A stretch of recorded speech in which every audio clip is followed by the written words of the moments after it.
Technology can be pretty hard to keep up with. It feels like it was only yesterday that 4K TVs were the cool new thing on the market. But already we're seeing 8K TVs hitting the shelves with the promise of becoming the next big thing. With a resolution of 7680 by 4320 pixels, this is a huge step up from 4K. In terms of the pixel count, an 8K TV doesn't have twice as many pixels, as the name implies, but 4 times as much. Put 4 4K TVs in a rectangle, and that's the total pixel count you'd get in a single 8K TV. Or if you prefer comparing resolutions to good old 1080p Full HD, that is 16 times as many pixels. Needless to say, no other resolution can come close to 8K in terms of visual fidelity. But we still have to ask ourselves, is 8K really worth it in 2020? And we can say it right here in the intro, the answer is no. But if you want to hear why this is, stick around for the rest of the video.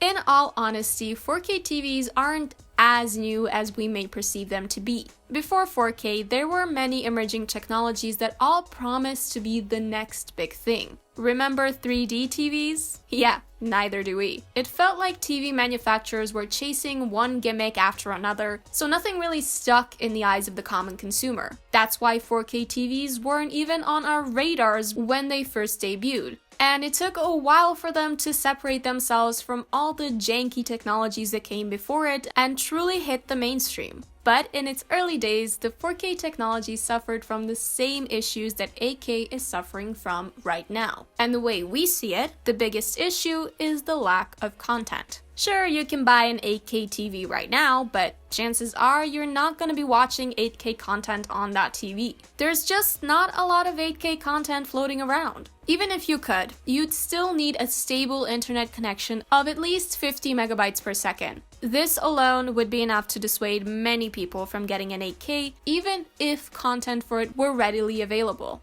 Now, this doesn't mean that people who got 8K TVs are stuck watching stuff in 4K anyway. The image does get upscaled, which is nice, but there is a noticeable difference between native 8K and upscaled 8K. And that's reason number 1. There's not much you could do to stream in this resolution. But what if you're a gamer who's simply not interested in streaming? This leads us to reason number 2 for why 8K TVs aren't worth getting just yet, which is poor gaming performance.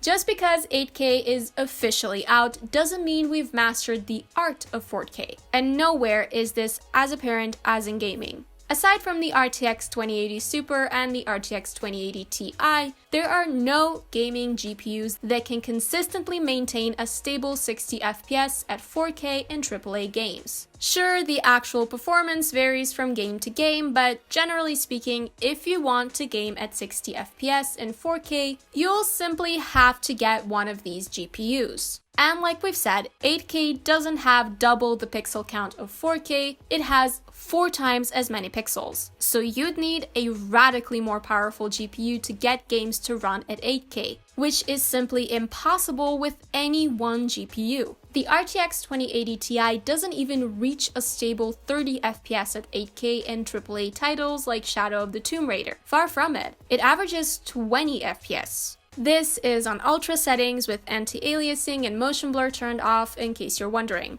Now, technically, you could bump these numbers up through the power of NVLink dual GPU configurations. 2 RTX 2080 Ti GPUs in NVLink can manage a stable 30 FPS in this game, but not much higher than that. The average frame rate here is 40 FPS, with the minimum dropping down to 32. You can find similar benchmarks online for other games you might be interested in, but the point is that you simply cannot game at 60 FPS in 8K. Not even with several thousands of dollars to spare that you'd need to build this kind of absurd setup. This will change in the future, obviously, But for now, game developers and hardware manufacturers are still striving to make 4K gaming something that everyone can experience. The new console generation will allegedly be capable of delivering 60 FPS at 4K, so there are definitely some developments on this front. But it's not enough to make the jump from 4K to 8K overnight. Not even close. As for 8K console gaming, Sony and Microsoft may release an updated version of their new consoles that can handle this resolution midway through the console generation, as they did with the PS4 Pro and the Xbox One X, but this is all just speculation at this point. The reality of the situation is that 4K is still very hardware demanding for gaming in 2020, so you're only setting yourself up for disappointment by getting excited over the thought of gaming in 8K. But if you're still not convinced, then our third reason for why 8K isn't worth it yet is bound to get you there.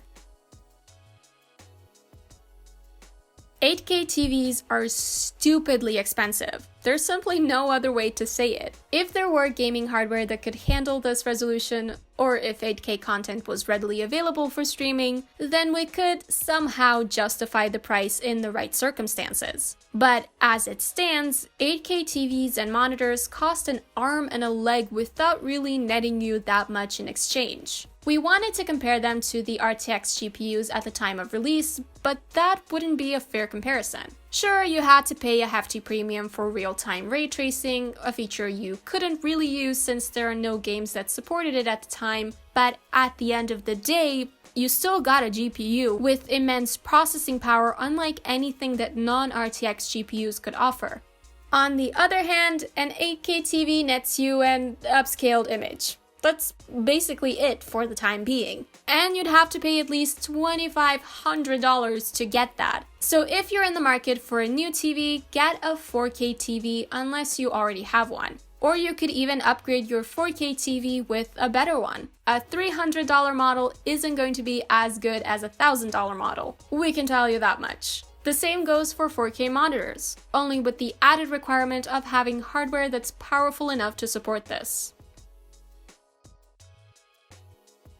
In conclusion, 8K is simply not worth it at the moment, regardless of whether we're talking TVs or monitors. On the gaming side of things, there are no setups that can handle this resolution with a decent frame rate. And as for TVs, there's simply an overwhelming lack of content made for 8K. This alone would be enough for us to advise you against getting an 8K TV or monitor, but adds to that the fact that prohibitively expensive only begins to describe these devices, and it should be abundantly clear why this is our answer. Once again, it's not as if we have anything against 8K. Personally, we cannot wait for the day when we'll be able to enjoy gaming or streaming in it. But in the words of Aragorn II Elessar, son of Arathorn and king of Gondor, it is not this day. In any case, we hope you found this video helpful. You can let us know if you have by liking it, sharing it with friends, and leaving a comment. And if you want to see more videos like this one, make sure to subscribe and click the bell icon to enable notifications. We upload a new video every week, so stay tuned for the next one.